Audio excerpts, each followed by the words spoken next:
Appréciez votre histoire. Shalom bien-aimés dans le Seigneur, notre méditation du jour s'intitule Appréciez votre histoire. Nous tirons notre texte dans 1 Roi chapitre 14, le verset 8, qui nous dit ceci. J'ai arraché le royaume de la maison de David et je te l'ai donné. Tu n'as pas été comme mon serviteur David, qui a observé mes commandements et qui a marché après moi de tout son cœur, ne faisant que ce qui est droit à mes yeux. Alléluia. Notre verset est fascinant à propos de la nature de Dieu.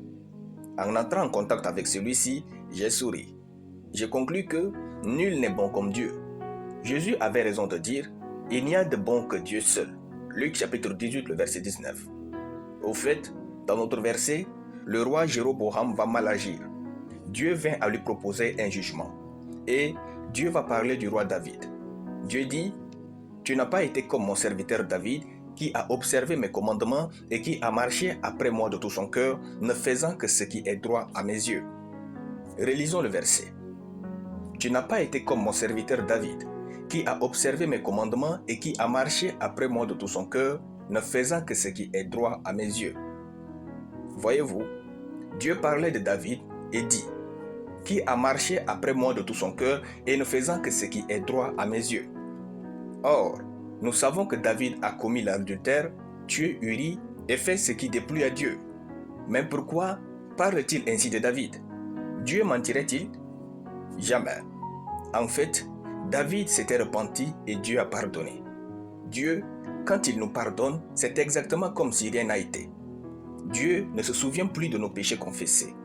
À ce sujet, le pasteur David Wilkerson dit, je cite, « Dieu pardonne, mais les hommes n'oublient jamais. » Fin de citation. Quand vous savez que Dieu est bon à ce point, vous cessez de vous blâmer pour vos erreurs et votre péché. En Christ, soyez donc fiers de votre vie jusqu'à ce jour. Apprenez à apprécier votre vie plus que n'importe qui et avec vos erreurs. Nous ne disons pas que vous aviez raison de les commettre et que vous méritiez une médaille. Soyez simplement fiers de vous, aimez toute votre histoire. Car vos erreurs et vos exploits ont fait de vous la personne que vous êtes aujourd'hui. Et cette personne est plus importante que vos actes. Offrez-vous un temps de félicitations et d'appréciation. Aimez votre vie et laissez le mauvais passer, car Dieu ne s'en souvient plus. À quoi vaut la vie si à un moment donné, vous ne vous arrêtez pas pour être fier de vous et dire à Dieu, je suis fier de la personne que je suis devenue par toi et pour toi. Vos erreurs sont la source de votre humilité. Appréciez donc la personne que Dieu a faite de vous. Alléluia. Nous allons prier. Père glorieux, je te rends grâce pour ta parole. Je suis une créature si merveilleuse en Christ au nom de Jésus. Amen.